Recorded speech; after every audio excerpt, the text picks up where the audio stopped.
Call to order the Liberal City Commission meeting for this Wednesday, April the 26th. May we have roll call, please? Mayor Denoyer. Here. Vice Mayor Martinez. Here. Commissioner Carlisle. Here. Commissioner Harrison. Here. Commissioner Aragon is absent tonight. We have a quorum, Your Honor. All right, so will everyone please join me in standing for the Pledge of Allegiance and remain standing for the invocation. I guess I don't see a pastor, so I'll be giving the invocation. I pledge allegiance to the flag of the United States of America and to the republic for which it stands, one nation, under God, indivisible, with liberty and justice for all. That's him there. Nope. All right, will you please bow with me? Heavenly Father, Lord God, we just thank you for the moisture that we've received here recently, Lord, this spring and here this week. Lord, we just pray that you continue to bless our city, bless our county, and bless our area. Lord, just be with us here at this meeting tonight as we go about the business of the city. Lord, give us the wisdom that you have to impart decisions that we have to make tonight. Father, just keep everyone here safe. And Lord, just keep our community growing. It's in Jesus' name that I pray. Amen. Amen. All right, our first item on the agenda tonight is awards, proclamations, and presentations. Even though there is not one listed, we do have a special presentation that I would like to make tonight. And at this time, I would like to call Ethan Duncan to the podium here. He is a 7th grader at Eisenhower Middle School, the son of Chris and Jenny Duncan. And I'll explain things when I get up there.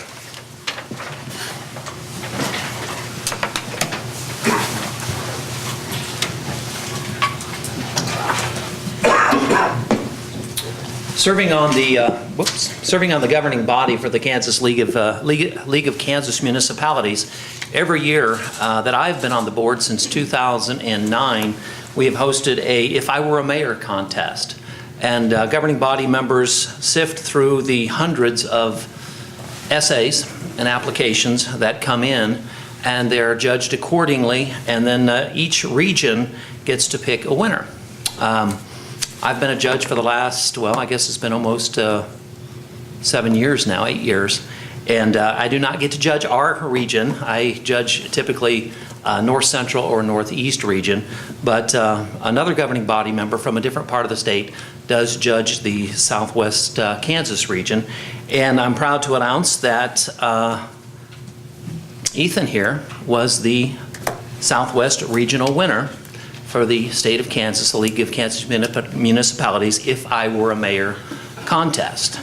So I wanted to specially recognize Ethan for his essay and for not only that, but the thoughtful words that he had to say in his essay and his dedication as it was shown through the essay to his community. So with that, I would like to congratulate Ethan.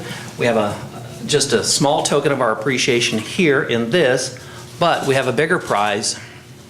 Ethan, on behalf of the City of Liberal, administration, staff, and our citizens, we would like to present you tonight with a key to the City of Liberal. Ethan, congratulations.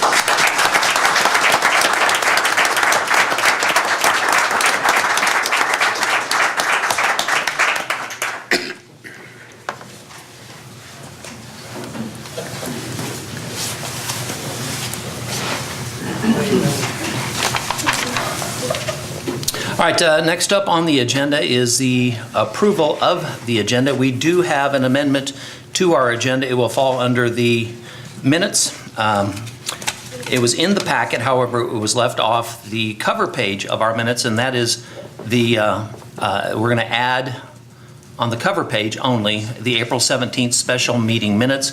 Like I said, it was in the online version and it was also in the packets, but it was just left off the cover page. So we will amend the agenda to include the April 17th special meeting minutes. With that being said, I'd entertain a motion to approve the agenda as amended. Your Honor, I make a motion to approve the agenda as amended. I'll second that. A motion by Commissioner Harrison with a second by Commissioner Carlisle. Any discussion on the agenda? Seeing none, I'll call for the vote. All those in favor? Opposed? Motion carries 4-0 with Commissioner Aragon absent. Next item is the approval of the minutes from the April 17th, April 11th regular meeting minutes and the April 17th special meeting minutes. Any additions or corrections to those minutes?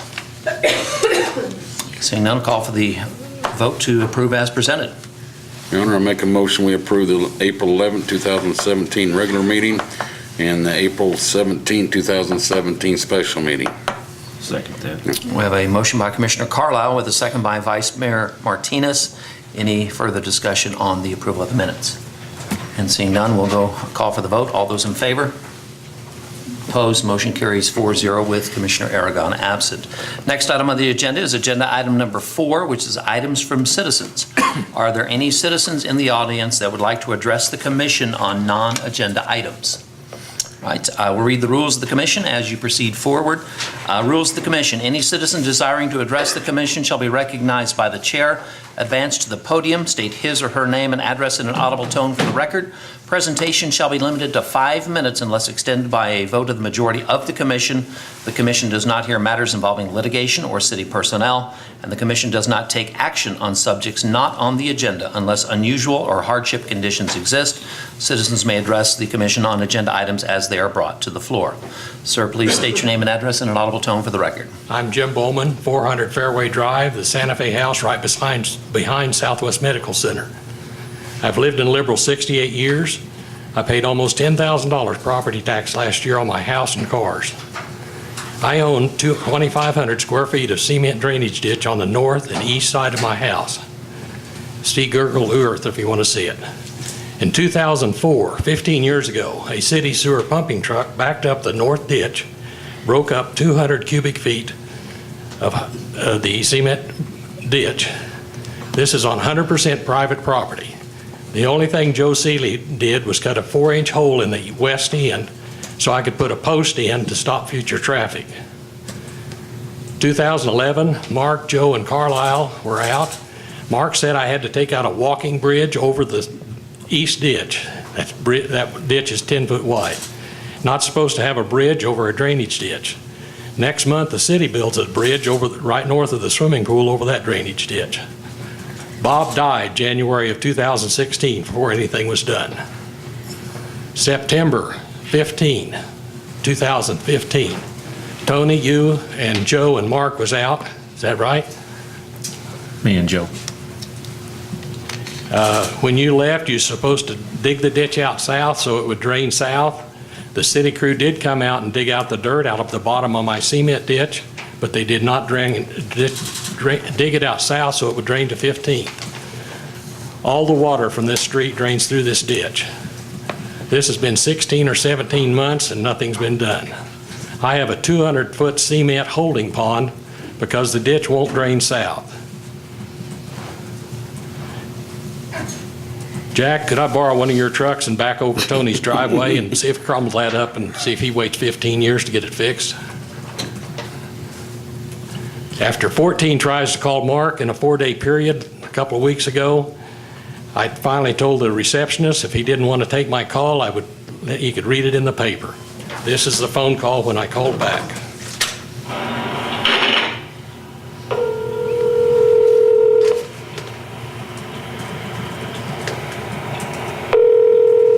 City of Liberal, this is Mark. Can I help you? Mark, Jim Bowman. Yes, sir. You tried to call me yesterday? Yes, sir. I was just returning your call. Well, this is April the 17th. You was last out here on September 15th of 2015. You, Joe, and Tony, and was talking about the drainage ditch south not draining. By the way, this is being recorded. Okay, but I wasn't out with that group. That was Tony and Joe. You was also here. No, sir, it wasn't. Anyway, it was told to me he was going to clean that ditch out in 2 months. This is 19 months later and nothing's happened. I was going to say, I mean, as far as to, I know they did sweep that out. I do that on a regular basis. The sediment and the cement I have to do on a regular basis. They never did scrape the dirt out going south to 15th Street where it drains. 4 years before that, Bob Carlisle was out here with you, and he could see with his eye that ditch needed to be scraped out. That was over 4.5 years ago. Again, sir, I wasn't with Bob Carlisle. I don't know where you're putting my name with people and That's being why, out there. that's why I'm recording this. Well, I hope you do, and sir, I wish is if you have any concerns, please.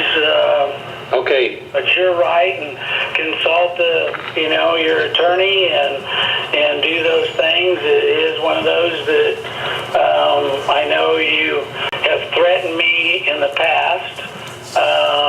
okay, the cement Things that are threatening in nature.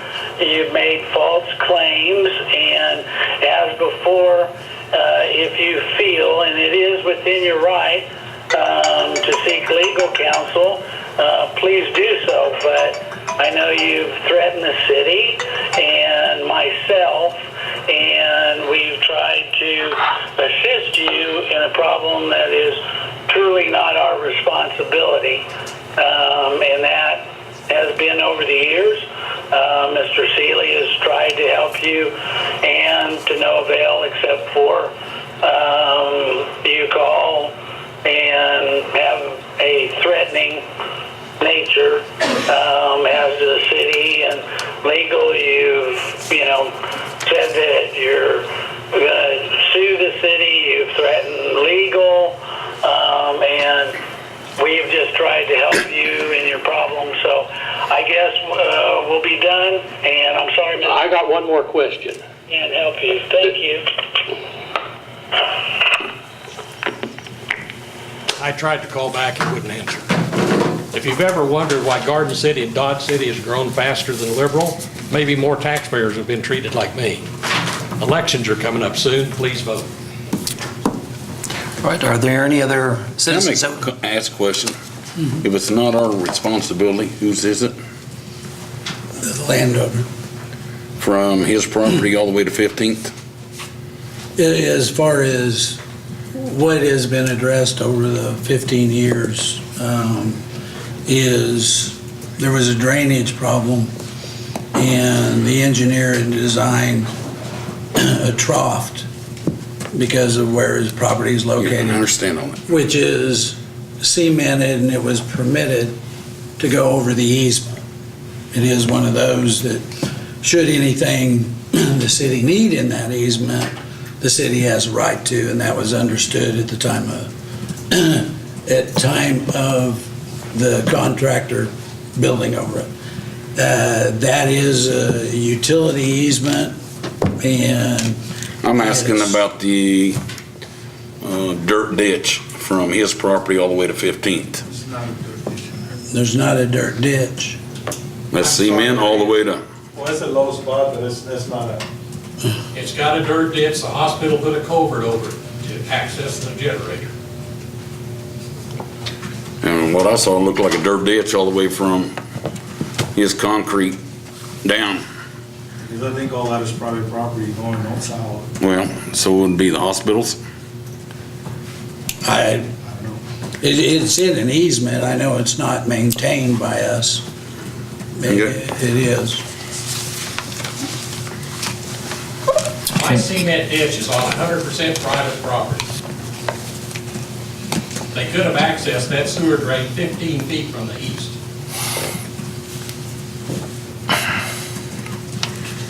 Let's move on. All right, anybody else like to address the commission on non-agenda items? Please come forward, state your name and address in an audible tone for the record.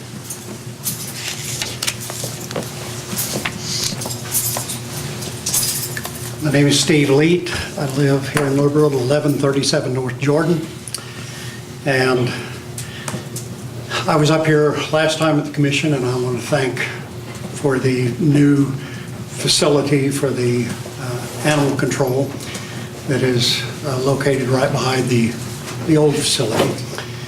And I just have to relay something that came across when it was kind of an impossible situation, but this is the way it is, and I'm bringing this just as a citizen, not as a group.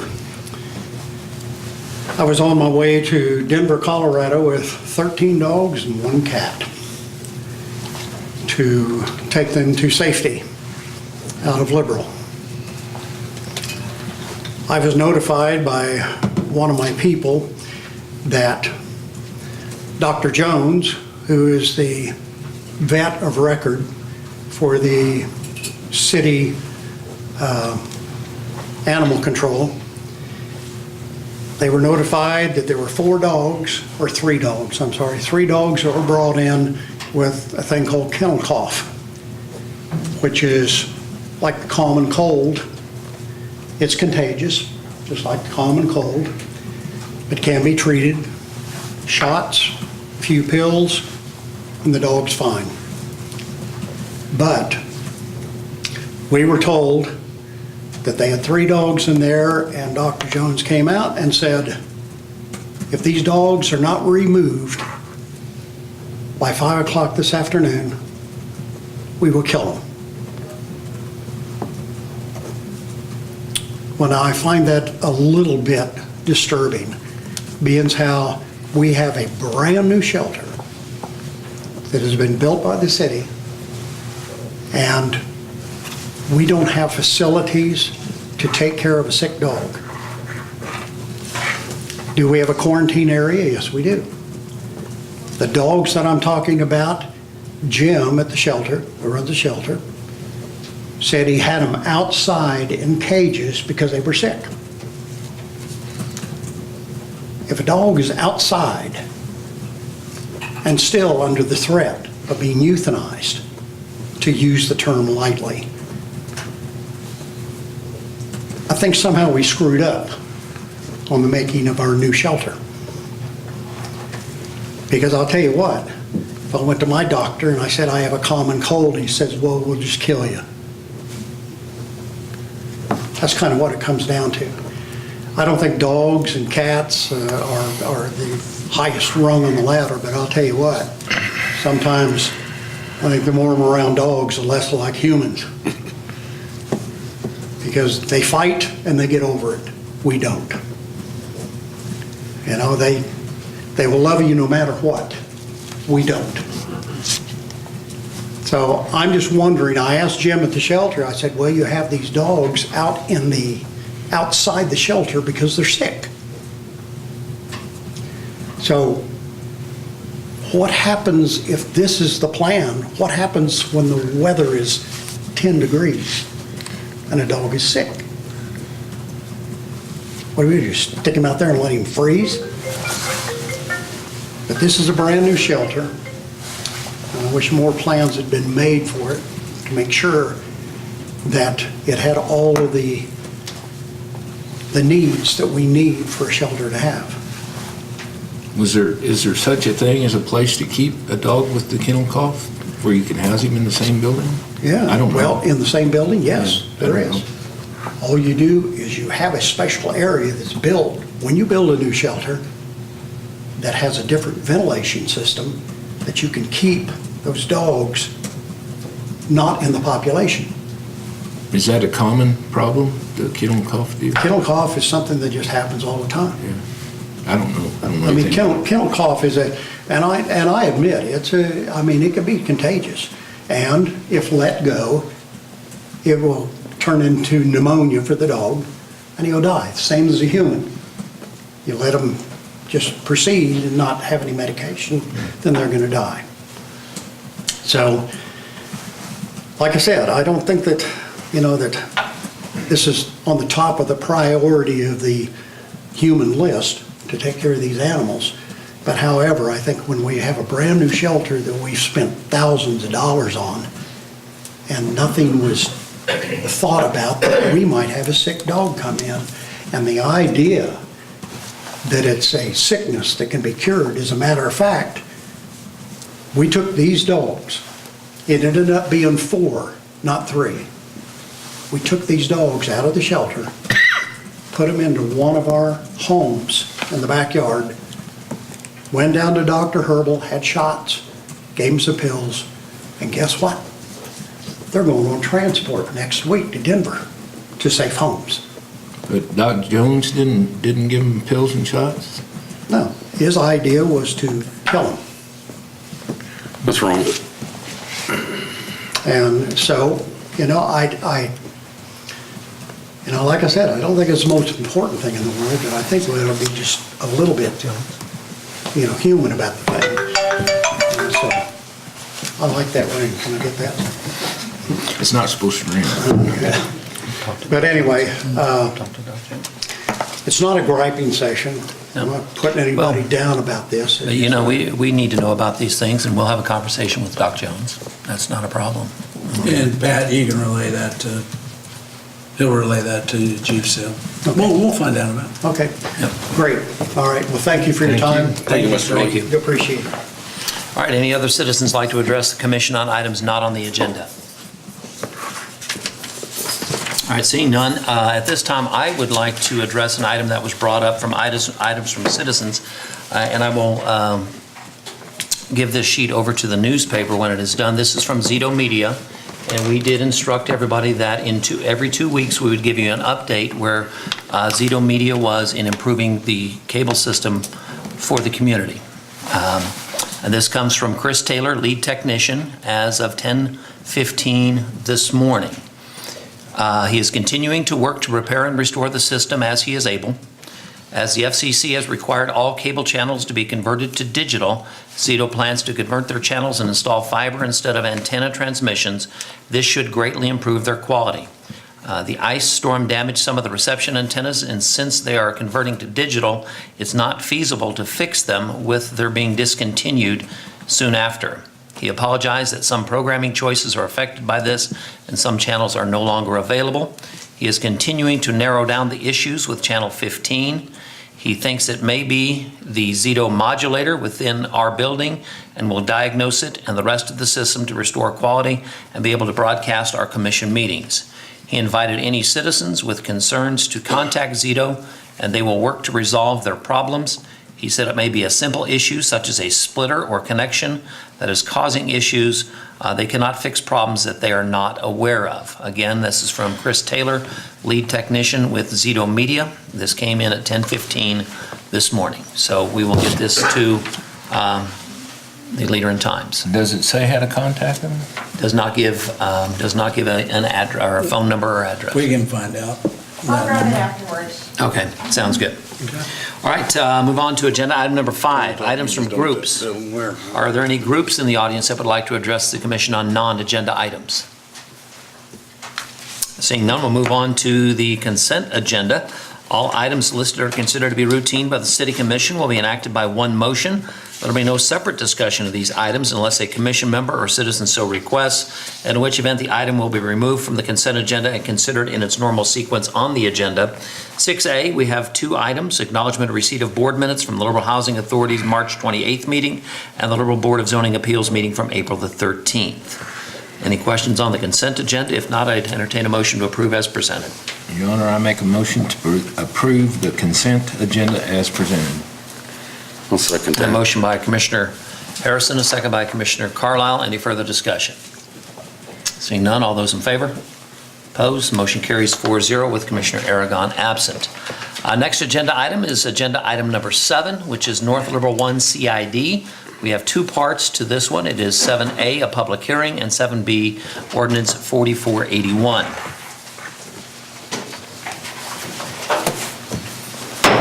I now declare the public hearing officially open. Have the proper legal notices been given? Yes, I have, Your Honor. All right, at this time, I invite members of the staff to testify on the matter before the commission. Mr. Parsons. Mr. Mayor and Commissioners, we have before you ordinance number 4481 authorizing creation of a community improvement district in North Liberal. We've actually got 3 items that are kind of grouped one after the other, each with a public hearing. And so what I wanted to do first was to introduce some folks we have here to help get us through these. We have Kim Bell with Gilmore & Bell. She represents the city. We have Mr. Fitz from Polsinelli. He represents the Pinnacle Group and Pinnacle Developments. And then we have Tom Willis and Rock Ormiston from Pinnacle. As we go through these, if you have any questions, please feel free to ask. And we have a lot of experts out here who can answer those for you. But in your agenda packet, we have a map. The Liberal 1 district is that triangle district. And within that district, they're proposing a 1% additional sales tax in this district.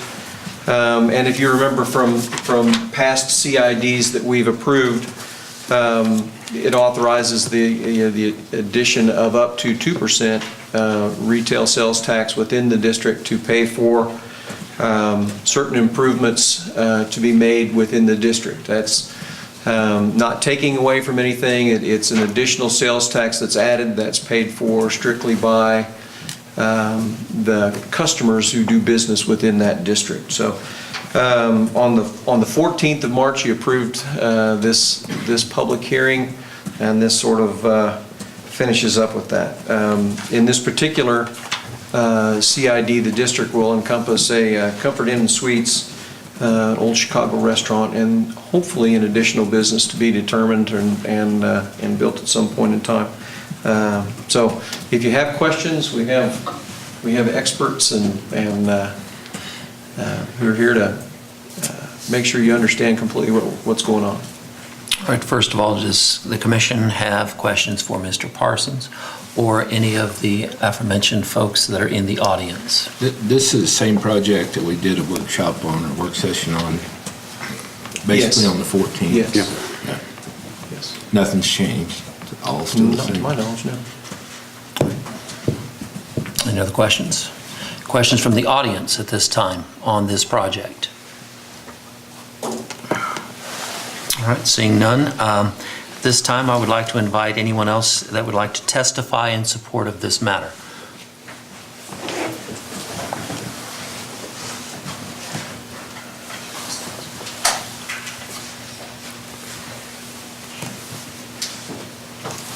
Thank you. Evan Fitz with Polsinelli Law Firm, here tonight on behalf of the developer Pinnacle Developments, LLC.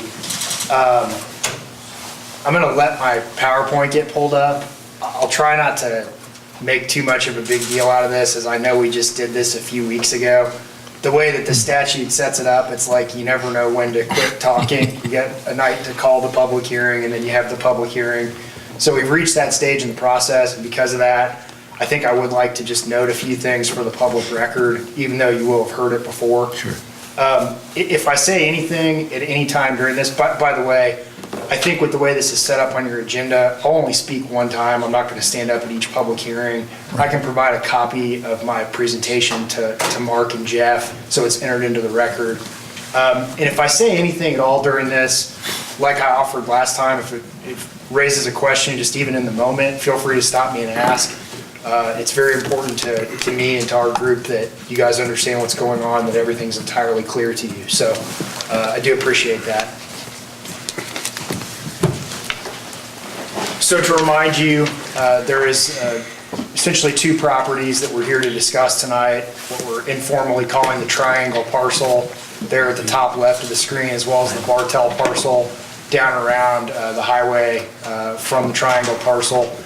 This project, we're envisioning a large-scale commercial development that is going to start on the triangle parcel, hopefully in the very near future here, with the first phase, a National Flag hotel, as well as a national restaurant chain, the capability there to do a third site as well. Anticipate on the Bartell parcel, and this is kind of where we start to get into a little bit of a hypothetical, because we don't actually have any users for that site as of yet. A very important part of what we're doing here tonight is opening up the capability for us to go market very aggressively to people to come locate on that site. But just conceptually planning out what you might put there, we have it space planned for about 81,000 square feet of an inline commercial retail strip, along with 6 pad sites that would be suitable for things like a restaurant or a small out parcel commercial building. We have experience, our group does, in this type of project, most notably up in Garden City. My firm, we worked with 2 developers up there, one being this group, as well as another group. to implement almost the exact same structure that we're doing here and proposing for this project. We did it at the Shulman Crossing project, which you know or may know is anchored by the Menards and all the retail that's opened up there. It's been extremely successful.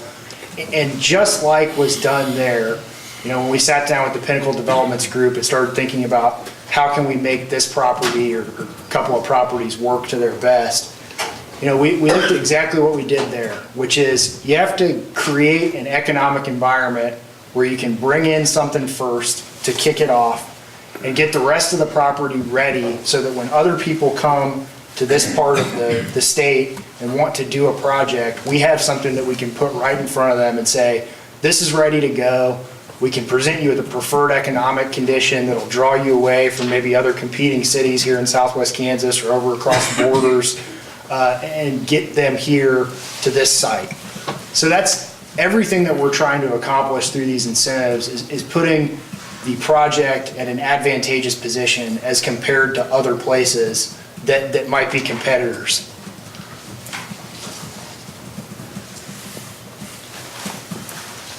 So I kind of touched on some of this already, but the city is, as I know you all are aware, you have experience using these types of tools before. They're authorized under Kansas law for exactly the purposes that I just named. At their heart, they're really there for economic development.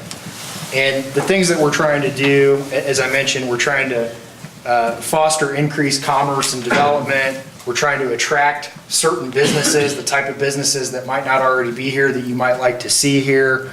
We're trying to create long-term assets that are taxable assets for the various taxing jurisdictions involved and that will be here for a long time, creating opportunities for your residents. And of course, anytime you do a project like this, there is spin-off economic benefits. You start a project with a hotel. Well, then you have people in, hotels in this area have amazing occupancy rates. You have 150 people staying there a night who shop, who do business, who create traffic, who create more demand. You have more jobs, more stability in your unemployment rate.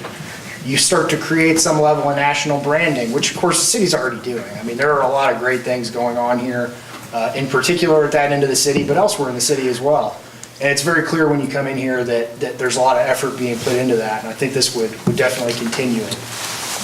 These tools, Liberal would by no means be the first city to use them. They're used regularly around the state. I've worked on projects, of course, where I'm from in the Kansas City area and everywhere in between here and there, using these exact same type of tools very successfully. So the tools that we're proposing to use here, and again, this public hearing is only about one of them, but I'm speaking as to all, tax increment financing, community improvement district financing, not anywhere on your agenda tonight, but just to remind you, things that will be forthcoming. Rebate of transient guest taxes pursuant to your policy for that, as well as a sales tax exemption on construction materials. The tax increment financing, again, jumping ahead on your agenda. To remind you, the rationale here is to take uncreated property taxes, incremental property taxes that will be created on a property after development, and divert them to a project to pay eligible costs. Under the TIF Act, there's only certain costs that you can pay, and it's only horizontal development, no vertical building costs. So mostly infrastructure, land improvement, things like that. Again, in an effort to get this property fully ready to go. You gotta have your parking lots in, you gotta have your turn lanes in, you gotta have everything that you would need, or ideally you would, and that's exactly what we're trying to do here. So, Yes, absolutely. just for clarification purposes though, the Pinnacle Group will be responsible for putting all that in. Yes. And that's something that people keep asking me, and I'm going, no, they're going to do it because of the economic benefits that they're getting through these things. We just had a really detailed meeting about this before this meeting tonight about how this is going to go from the Pinnacle Group's perspective. Right. I mean, the Pinnacle Group will function as a master developer of this site. So is Pinnacle going to own and operate every single component of, the retail shops and hotel and everything going on here? No, they won't. Right. But their goal and what they're here to do, they're part of the process, if you will, is they serve as the party that makes it all possible. They acquire the property. They come get entitlements for the property like we're doing tonight to get it ready to go. they put in basic infrastructure to make sure that somebody isn't, 6 months removed by needing a water line or a sewer line or something like that. It's all there. So, they may participate in all or many parts of the deal, but they may also just bring in other retailers and people who want to buy a piece of ground and develop something like that. Or maybe they want us to build something for them and they lease it from us. So a lot of that is to be determined. I mean, some of the initial parts like the hotel and the first restaurant, we can start to identify that. But, you hit on it. Their part in this is to be the master developer of the site. Yeah, what happens so often, you hear people that maybe they're not familiar with how projects like this are done. They think the city should be doing all that, and I don't know of any cities that really do that. The developers usually do that. So. I think that's right. If you want to kind of get really down in the weeds about it, I think at some time there was this idea that maybe cities should do that the cities would do all the infrastructure, that the cities would get everything kind of entirely ready so that you can kind of do the things that I just said. Well, that doesn't really work out. I mean, the city's not the private property owner. The city doesn't have the control of it in that way. So what this allows, these tools allow to happen, is you create a public-private partnership where the developer has a means to go out and do these things before there's a real revenue source there to do them. I mean, this is still just a bunch of vacant ground until we go do these things. But they're going to go make the investment and get it ready to go, and that's kind of what sets it off. So the city, to a certain extent after the approvals tonight, joins and partners with the developer to do it, but it is the developer who still kind of gets all this headed in the right direction. Thank you. So yeah, absolutely. So the TIF approvals will last for a period of 20 years, subject to any cost caps that'll be implemented via a development agreement that we're going to enter with you. Again, I noted that you use it to pay for largely infrastructure costs and items that are limited under the statute. The development agreement will memorialize that as well. There's a two-step approval process. The step that's before you this evening is the creation of the TIF district. So we are naming both the Bartell ground and the Triangle ground as a one district in which TIF can be utilized. From there, we come back to do separate project plans whenever development is ready to occur. We will essentially immediately follow up this series of hearings with a hearing to do a project plan for the Triangle parcel. When we get around to getting a little bit further down the road on the Bartell ground, we will come back and do a project plan there. Those are the things that activate TIF, that kick off the 20-year clock. So you don't want to get too far out ahead of yourself, for example, on the Bartell ground, because you'll start losing that collection period. An important part of your finding tonight, I'm kind of skipping around my slide here, but is that there's a request that you find this property blighted. And what does that mean? It's really just a term of art that is defined under the statute. And it is one of the means through which a property can be eligible for TIF benefits. Is this property blighted in what you would consider in the traditional sense? Well, the traditional sense is you have a rotted out building that needs to be torn down or completely gutted or something like that. This is not that, obviously. It's vacant property. But if you look at the things that they lay out in the statute, what are the things that they look at? A lot of the things are, insufficient infrastructure, not developed to its highest and best use. These aren't exact quotes, by the way, but insufficient infrastructure, not developed to its highest and best use, not used for its highest economic benefit to all parties involved. So that's what they ask in the form of finding a blight finding. We've submitted a study, which I believe has been presented to you in your packet, that our firm did analyzing the statutory criteria to help you make that determination. CID, I know the city's very familiar with this one, as you have, I believe, just one other active CID. We are proposing the exact same thing here that you did there with one caveat. I believe in your other CID, you approved a 2% additional sales tax, which is the maximum statutory authority. Here we're proposing only a 1%. We're doing that in two different sales taxes, or two different districts, one separate for each of the Triangle and Bartell ground. There's a 22-year time limit for that under the statute, and per your policy, actually included in each of the ordinances is a cap on how much can be collected, which is a rule that you implemented in determining whether you would do these CIDs at all. Later in the development agreement that we'll do with you on all this, and we had originally contemplated that we would do that tonight. Your legal counsel provided that to me a long time ago. Our group started studying it. It raises a lot of questions about how you're going to structure it from a corporate perspective. There's no issue with it. We were originally planning to have it done tonight. We're going to postpone that to one of the next meetings. There's still a series of meetings to occur. There's no reason that it must occur tonight, but I just wanted you to know that you will have a development agreement presented to you that gives you, control over all these things that we're doing, and make sure that we're doing them in accordance with the statutes and the laws and your standards as well. The sales tax exemption, I mentioned that again, that's not before you tonight. It'll be captured in the development agreement as well. I really think that there's a few things that are important to note about what we're doing here, and I noted this at our last meeting as well. First, there is no city credit support or bonding capability used for any of this. This is all as generated, pay-as-you-go incentives.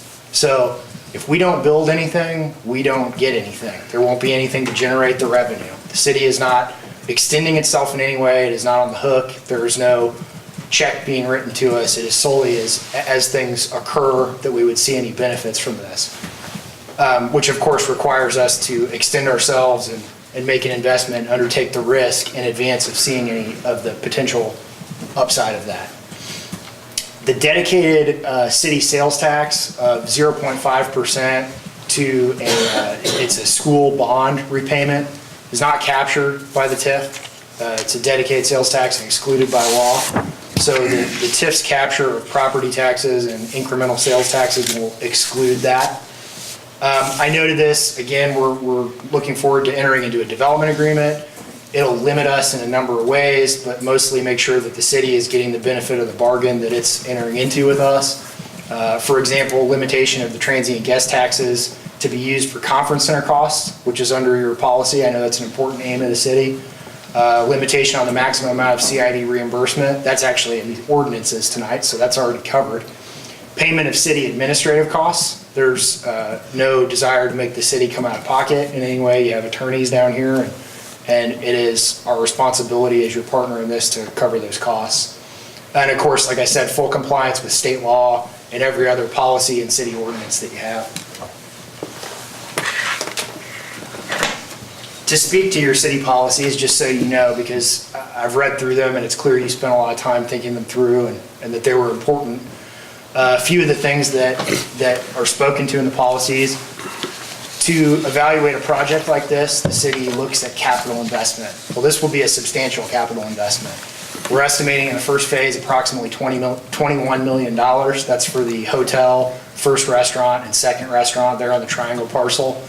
Again, a little bit more, subject to future determination on the Bartel parcel. But if you built what we said, we think you could build from a space perspective approximately $48 million. I don't know exactly how long of a time period it takes to get that entire investment. It's to be determined. It's going to take a little while, but a substantial investment forthcoming. Again, construction of conference center facilities. The city requires 150 seat capacity. We are designing the hotel to 180 seat capacity to continue to build on the great hotel traffic you already get here. We do have a qualified development team that has undertaken these projects, and again, in very close proximity to here and projects that you all know. I mentioned this, and I won't go too much further into detail, but again, this is all being designed in accordance with your policies to allow us to go out and get national level retailers, restaurants, things like that, things that don't already exist here, and create a even broader market up at that end of the city. We want to continue to grow all the commercial activity up there. Obviously there's the Walmart, there's a lot of other things going on up there. It draws from outside of the city, and we believe that this will add to that and generate continued out-of-town visitation.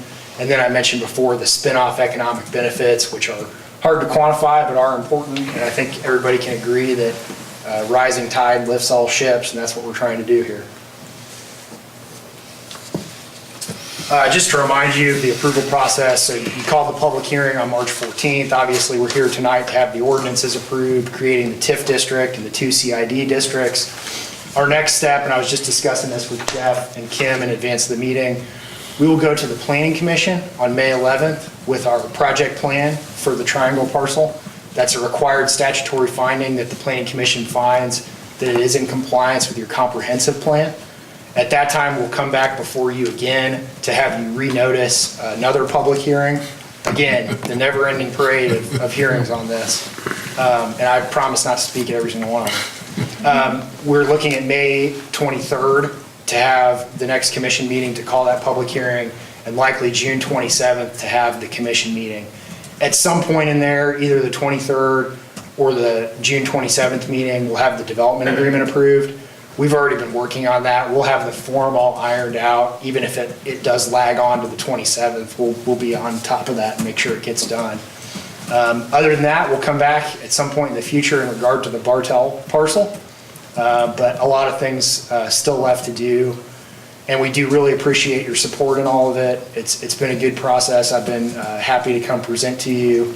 And if you have any questions of me or our team, please let me know. And we just appreciate the support. Thank you. Any questions? You got a architect sketch of what it's gonna look like on Plan 1? We have engaged an architect. I don't know that we have, I can tell you for certain, I don't have renderings with me tonight, but I'll go see what we do have and I can get them sent Just out and kinda distributed. I'd like to see what it's gonna look like up Yeah, there. absolutely. I think we, at minimum, have the hotel and the first restaurant Okay. sketched out, Yeah. so I'll try to get them sent around to you. Thank you. I had a question. Last time you was here, I was kind of understanding that you said that the land value was frozen for tax purposes. Would it go up as the land value, land, we're not talking because of new property on there, but just if land goes up, it normally don't go up that much when we have tax increases. But So- was it going to go up? Are we going to be able to collect that? So what'll happen for the TIF collection period, you effectively freeze the base value of the land. What is So that? so right now, it's very low. It's like, call it about $5,000 for the entire 2 parcels. So it's ag ground right now, does not have a high appraised value and doesn't have a high assessed value. What the collection period of the TIF does is it freezes that value in time during the collection period and allows the incremental increases to be captured by the project. Now, there is two exclusions, one important, one not so important. The school district has 20 state mills that are collected. So I can't remember off the top of my head what the total school district mill levy is here, but the 20 general mills set forth in state statute, they're not captured by the TIF. So the school district will see immediate increase as we construct anything from property taxes. The state also has 1.5 mills, a very tiny percentage of the overall, and the state is not captured as well. But the city's mill levy rate will be captured. That's what Jeff explained, that Yeah. we would be able to capture the meal, so I wanted to. Be very small, but it will be something. It will be. And then again, there's that dedicated, and I know that's not directly to the city, but that dedicated half-cent sales tax. So, the school district continues to see some immediate benefit from the project. And the rest of it is kind of pending, the cap set forth in the development agreement being reached. And then at that point, the project is fully back on the rolls and the city realizes all that benefit. Right, that's the big plus of that. I think the main thing for everybody to understand, and I think about everybody does, but you're getting $5,000 now, and you're gonna continue to get the $5,000. We're not losing them. Yeah, you're not losing them. And you're gaining something that's gonna be taxed at a pretty nice rate one of these days. I mean, eventually, if you look at kind of the development figures we throw out, you're gonna have a $69 million asset. Yep. And that's, in today's dollars, if you look at property taxes increase 2 or 3% a year, something like that on average, down the line, it could be pretty significant. And we're not the first people to do this either. I think that's something that everybody needs to understand. This has been done in several places, and it's what's helped Garden and Dodge do the things that they've done to some degree, so. I mean, I have worked on those projects personally, and it has helped.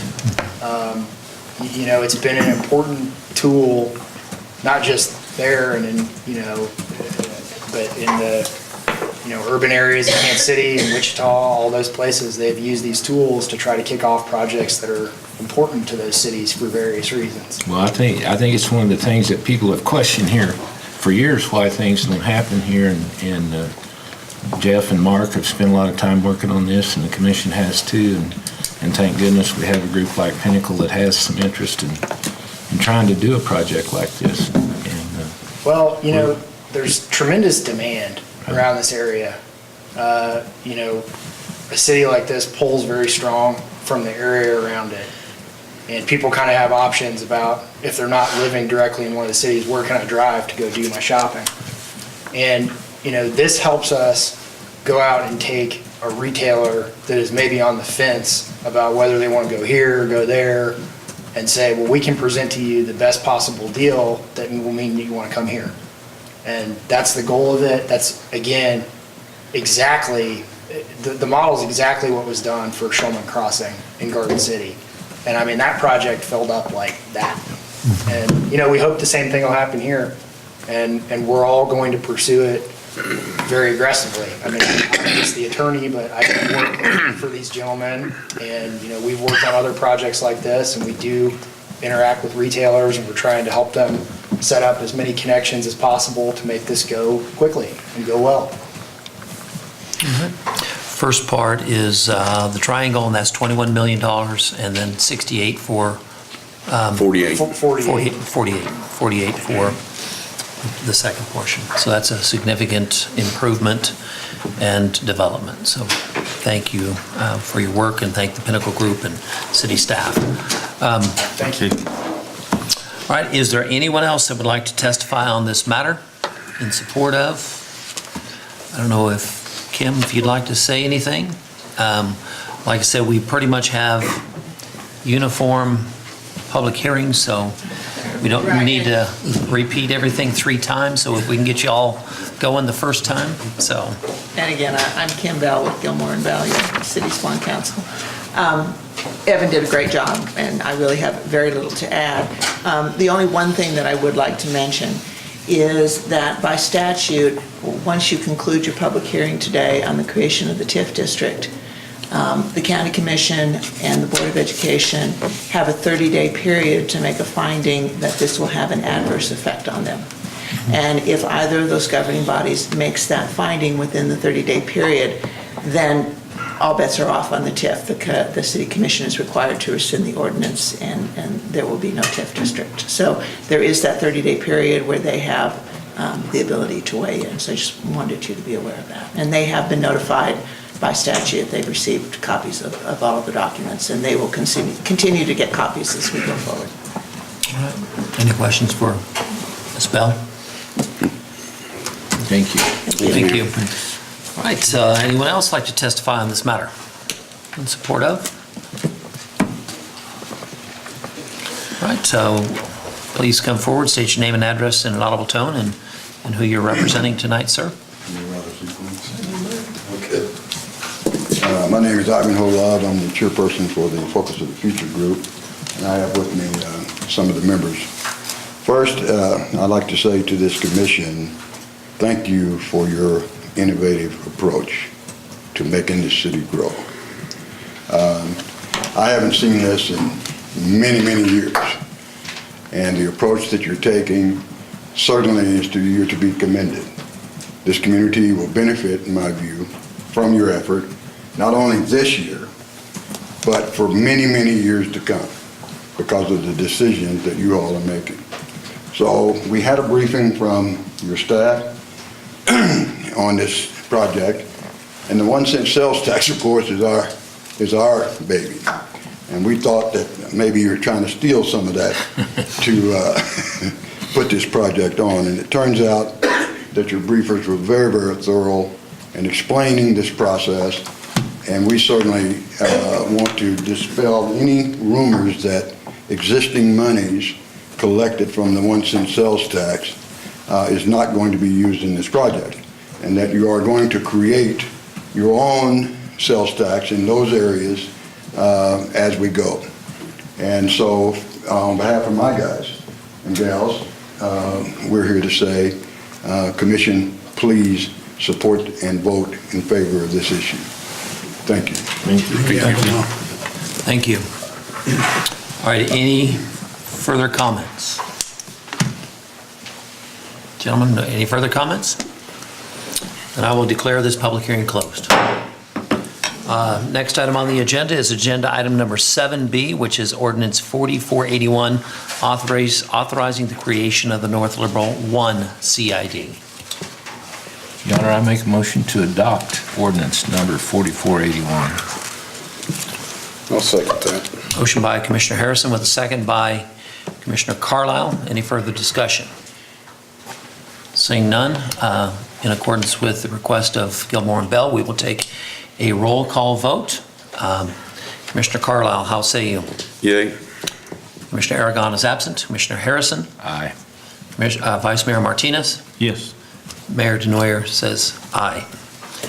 Motion passes 4-0 with Commissioner Aragon absent. Next item is agenda item number 8, North Liberal 2 CID. Again, you've heard most of the presentation. We will just open the public hearing. Have all the proper notices been filed on North Liberal 2 CID? Yes, I have, Your Honor. All right, I invite staff to testify. Mr. Mayor, Commissioners, won't repeat all of that, but the CID just that we're going to address in this item would cover the Bartell property, property north of Tucker, and a bit west of Calvert, about 14 or so acres. Again, the group is looking for a CID of 1% rather than the full 2% that the statute authorizes, and would just ask if you have any questions.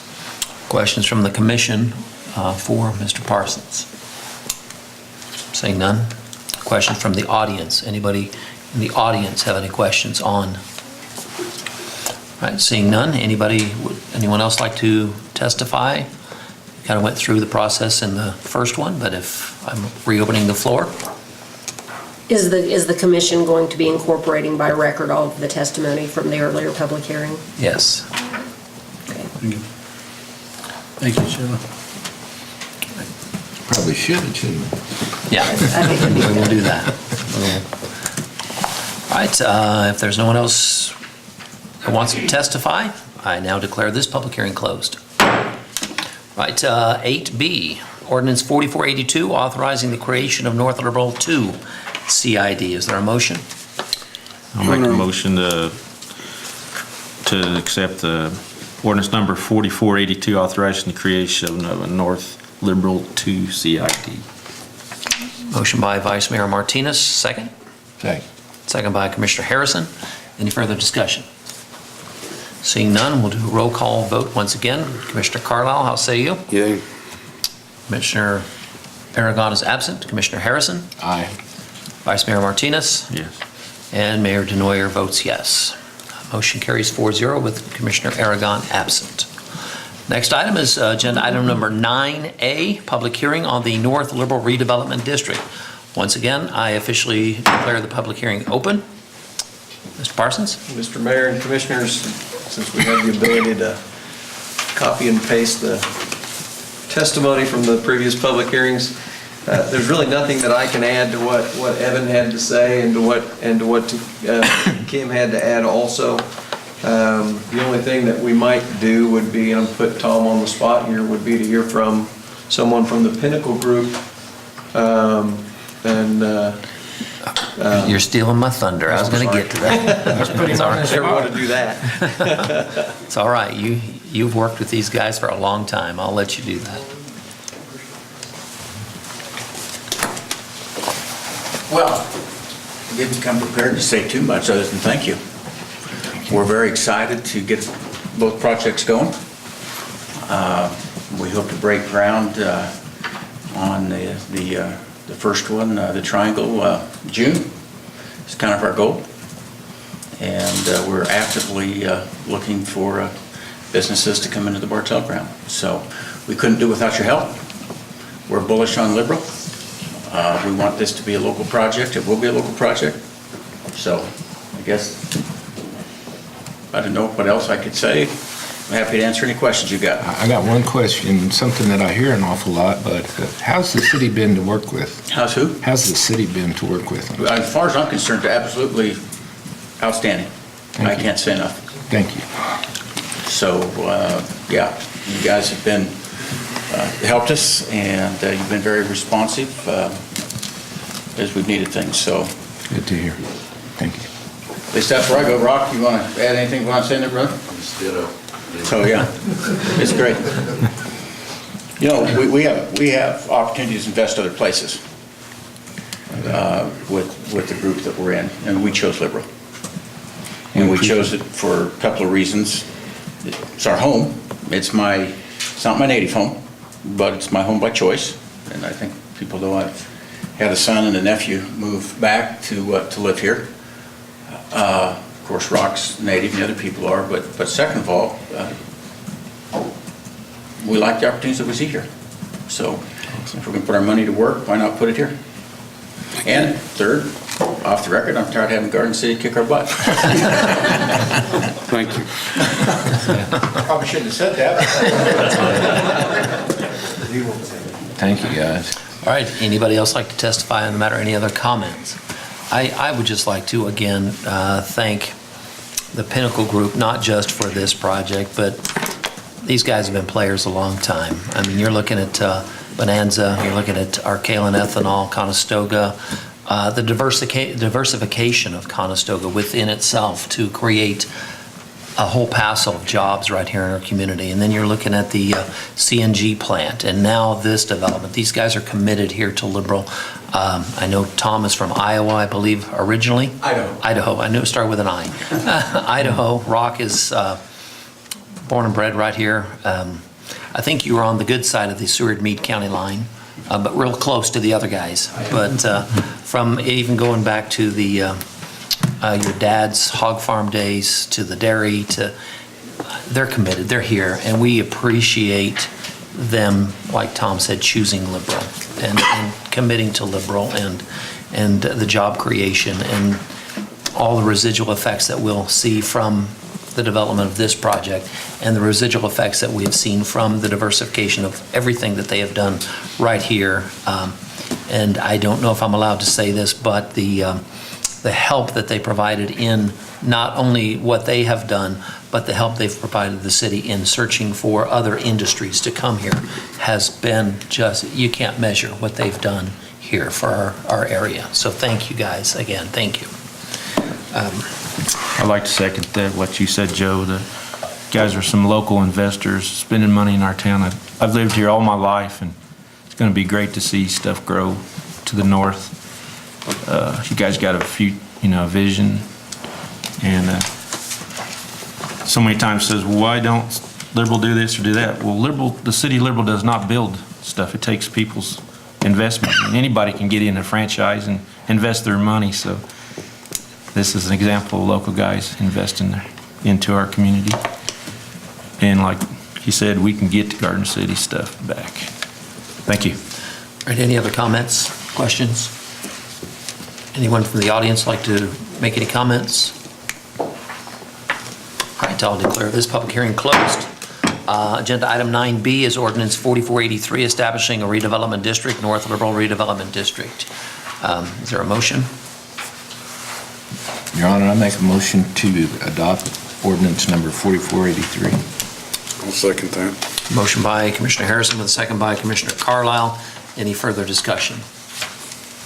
Seeing none, I'll ask for a roll call vote. Commissioner Carlisle, how say you? Yay. Commissioner Aragon is absent. Commissioner Harrison? Aye. Vice Mayor Martinez? Yes. And Mayor Denoyer votes yes. Motion carries 4-0 with Commissioner Aragon absent. Again, thank you. Next item on the agenda has two parts as well. Agenda item number 10A, Arcalin Park, acceptance of grant and authorized purchase of tornado shelters and picnic tables. Debbie? Good evening, Your Honor, Commissioners.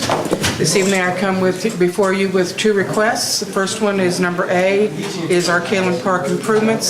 City of Liberal, on behalf of the Arcalan Council, approached the local foundation for some grant funding for some future improvements.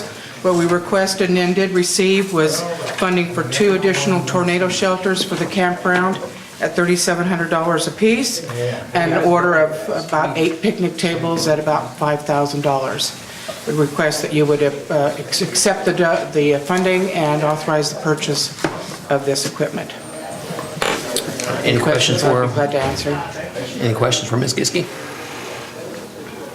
All right, then I'd entertain a motion on 10A to accept the grant and authorize the purchase of the tornado shelters and the picnic tables for Arcalan Park. Your Honor, I make a motion we accept the grant and authorize purchase of the tornado shelters and picnic tables. I'll second that. By the grant. Motion by Commissioner Carlisle, second by Vice Mayor Martinez. Any further discussion?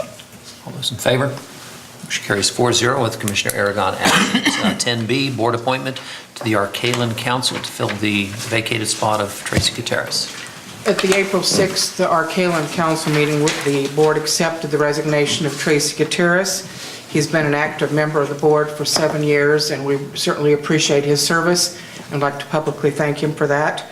The board, he requested that he be replaced by Rick Carlisle, who owns some property adjacent to the Arcalan Park. The board recommended unanimously to accept that resignation and to recommend the appointment of Rick Carlisle to fill that unexpired term, which expires 12/30 of 2019.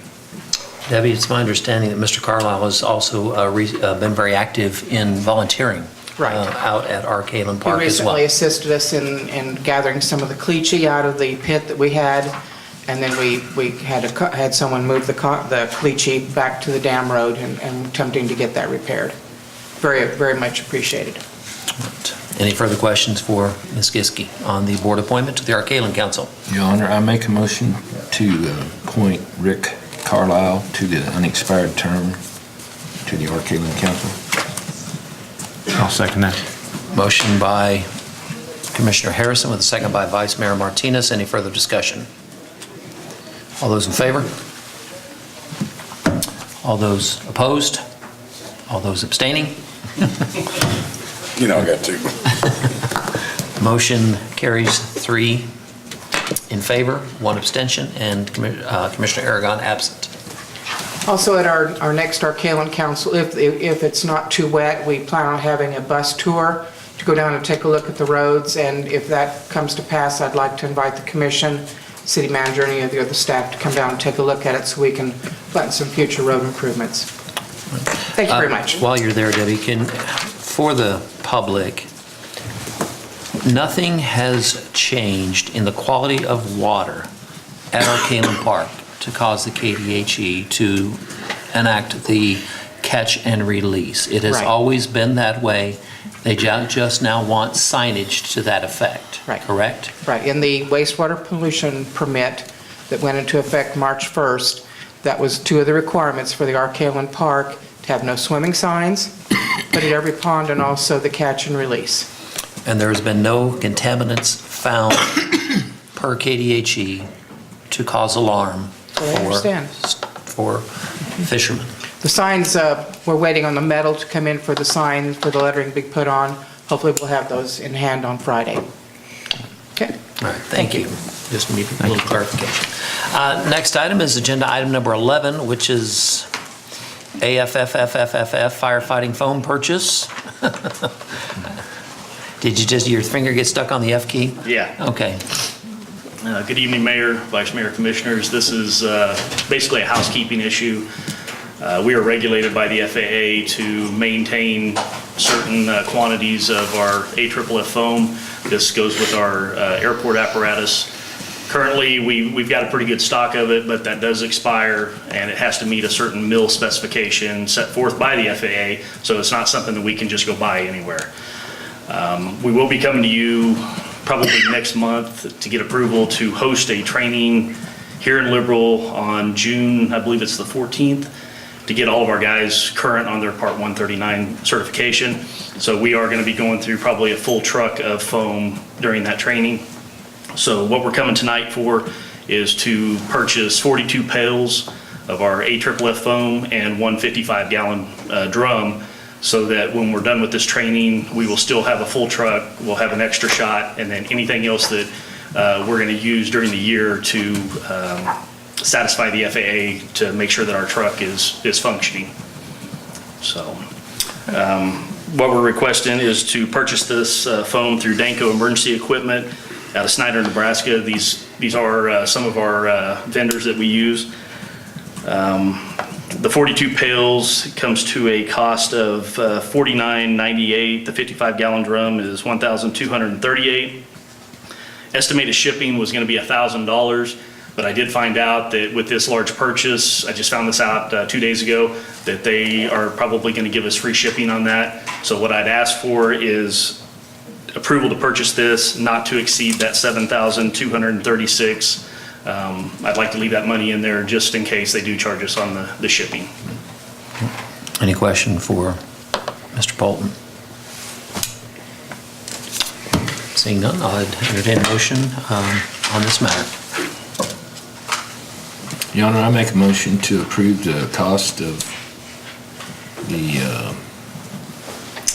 firefighting foam at a price not to exceed $7,236, with the funds to come from chemical supplies. I guess that's in the fire department's budget. That's correct. We have a motion by Commissioner Harrison. Is there a second? I'll second. Second by Vice Mayor Martinez. Any further discussion? All those in favor? Opposed? Motion carries 4-0 with Commissioner Aragon absent. Thank you. Thank you, Steve. Thank you. All right, next item up on the agenda is agenda item number 12, which will be the city manager's report. Mr. Hall.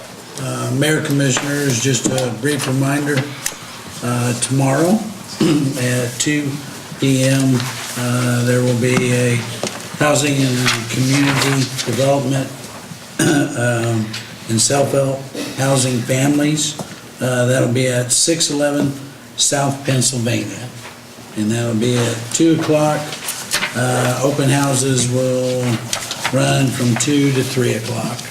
Also a reminder, at 7 o'clock, there is the Council of Governments out at the community college. The public is welcome if they would like to attend, but it is with all the public entities. Other than that, want to thank staff. We've got a lot of projects. I know they're preparing. We had a little incident, but we're going to get that taken care of for the car show next month. We had a little vandalism on our cement for the lead cylinders. That is something that looked beautiful, and came back this morning and had tires and writing in the brand new cement. But it is sad, but it is one of those. It is still available for use. So we're moving forward. We'll be getting ready for that. Pool is going on, and I don't want to take anybody's thunder, but I believe the slides are done, and they're now, the activity that you see in there is the painting of the inside of the pool. So that's all going on, and thank you for the special meeting. Everybody's working to get that done, and the pool opened the weekend of Memorial Weekend. So other than that, staff, we've had things growing.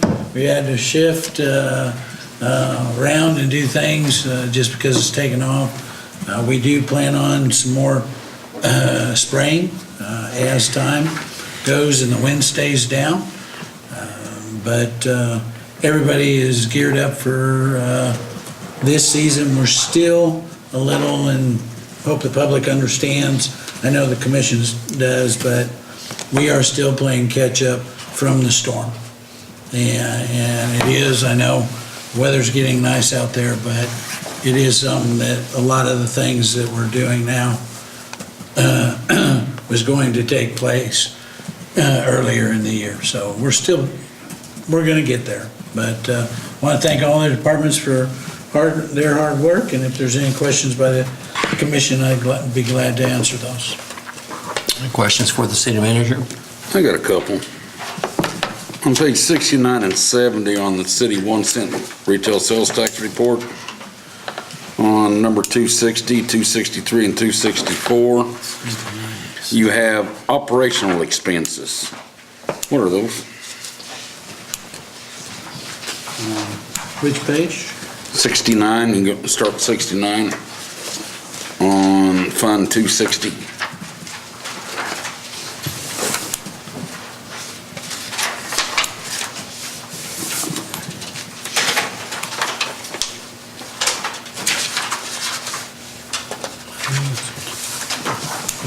In the 1 cent sales tax report. You're referring to the quarterly reports for the sales tax? Yes. You see where it says operational expenses? Keep going back, keep going back.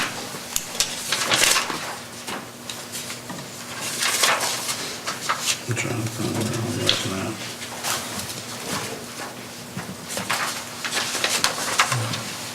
Where is that? There you go. Right up here. In the streets, drainage, and other capital improvements, Yep. right here, operational expenses. Yep. $40,232. I believe, Chris, those are for the employees that are doing the repairs on the streets. That would be like our concrete crew, wages, benefits, that type of thing, for operating the program within streets and drainage, and then similar on the housing and the beautification as well. That's for wages and benefits and? Yes. Okay. And if they have any other types of expenses, like anything that it would take to operate that program. Okay. Concrete tools, housing, we have our, we pay the housing staff out of there.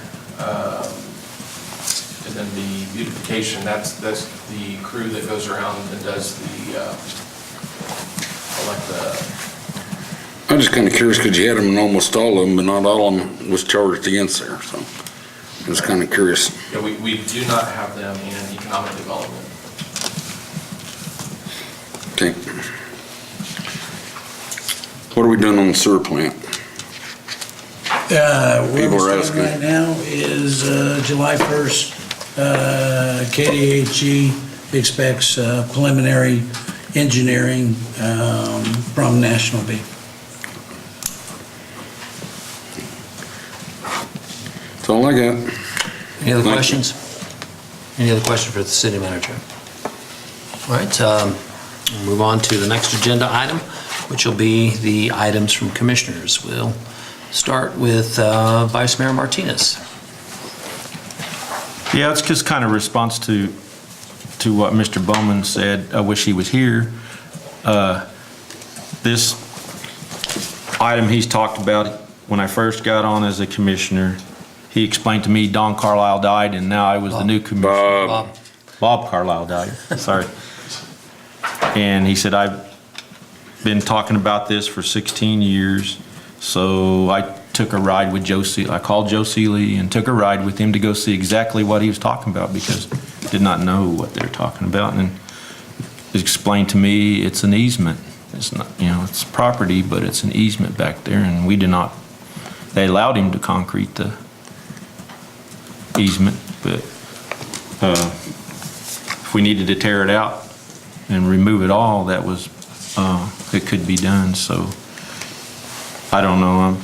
I think every commissioner that's come on has probably heard from him, so it ain't nothing new. And there wasn't, after hearing, they did go down and clean he had some silt in there, and there was a low spot that collected water, and he was getting a little bit more water because in 16 years there was some houses built in that area that wasn't there when that happened. So that's part of it. But beyond his property, I don't know, like you said, if it's the ditch or is it a, well, It's private property. it just looked like grass to me. We don't build a ditch. Yeah. in there. And I asked Joe that, and I think he said it And was. I'm not arguing that, sorry, but I'm just like, okay, whose ditch is it from his property to 15th Street? Because that's the ditch that needs to be cleaned. It's not a ditch, is what Daniel's saying, that's private. Basically, Yeah, the, but who owns that property, I guess, is what Commissioner Carlisle. that would be the developer's responsibility. I may be wrong, but I think there's some rules about discharging your runoff water onto somebody else's property. It is one of those that the developer in the area asked for that, just as simply because you look at the street and it'll run down to his home. It was one of those, there was no place to go, and so the developer put that in. And it is one of those, that area is the responsibility of the developer. His utilities do run back in that area, so there is a utility easement back there. As far as trash pickup and that, we've moved, that is out in front of the house. So it is one of those that, should there be any sewer problems, we would need access to that. You still have the floor. Okay, but anyway, the city staff did go take a look at it immediately when I was asked about it. And I don't know, Daniel wasn't with us when we went, it was just me and Joe, so. But the time that we were asked to clean the edge of the concrete, we did when it took all that seal off. It's the only thing we can do. We cannot get on private property and build a ditch. Right, okay. All right, thank you guys for what you did. Anything else? No. All right, Commissioner Harrison.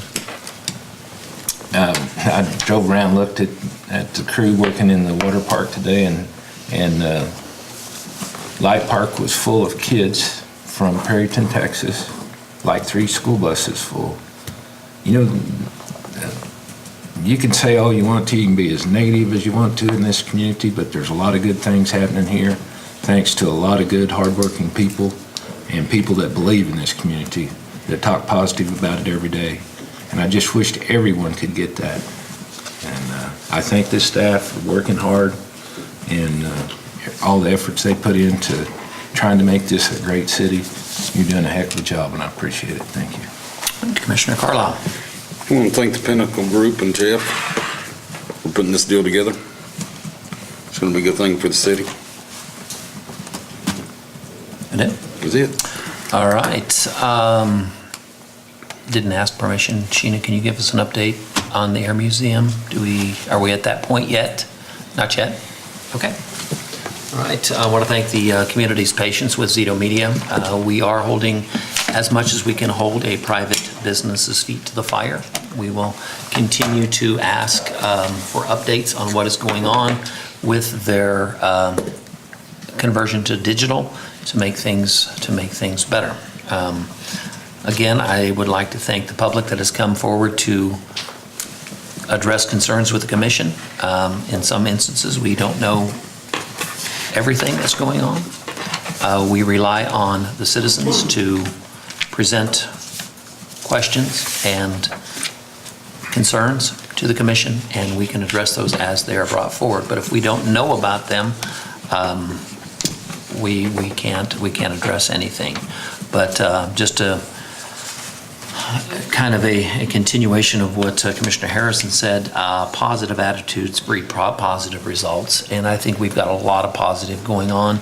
Are we perfect? No. Is anybody perfect? No. But we are going to continue to push forward and make Liberal the best community that we can make it. So I want to thank staff, Jeff, Pinnacle Group, Gilmore and Bell, just everybody on the developments that are transpiring.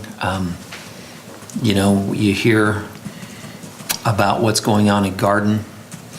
I had opportunity to visit with the former mayor of Garden City at my home a couple of weeks ago, and he said that they started working on their project 15 years ago, and just within the last 5 years, they saw the fruits of their labor. It looks like ours is probably going to move a little bit faster than that, we didn't have to invent the wheel. We can pull from what things they utilize to make that happen, and then we can add new things like the use of the bed tax for the creation of a convention center, which I believe is unique to Liberal. I don't think anybody else across the state has done that. So staff needs to be commended for continually researching, digging, asking the questions of the state to see what we can do to continue the positive motion that we are now moving in. So thank you. Just to recap, 3 of us went to Washington, D.C., met with Senator Roberts, Senator Moran, Congressman Marshall, addressed several issues: internet sales tax, immigration issues, tax-free bonds. My list just went blank. Essential air service. Essential air service. But yeah, I believe we made some good. We did. We did some good things up there. Very busy, but very positive meetings that we had. So always good to be a part of those. We need to figure out a way to get people to move here. Yeah. We need, as we create these good things, retail, industry, whatever jobs, got to find places for them to come. We need to find workers, and we're continuing with how many, 55 self-help housing homes now? 58. 58. We need to continue to foster building construction of not only single-family dwellings, but multi-family dwellings as well. So when you got the workers, you got to have a place to put them. So, but I think if we all come together and at one time, I think we can get it accomplished. We've come a long way. That's all I have. Next item up on the agenda is the vouchers. Would I make a motion to pay the bills? Your Honor, I make a motion to approve the vouchers in the amount of $1,116,314.56. Them are big numbers. I don't understand them. Second that. I'll second. We have a motion by Commissioner Harrison, with a second by Vice Mayor Martinez. Any discussion on the vouchers? Seeing none, I'll call for the vote. All those in favor? Opposed? Motion carries 4-0 with Commissioner Aragon absent. Entertain a motion to adjourn.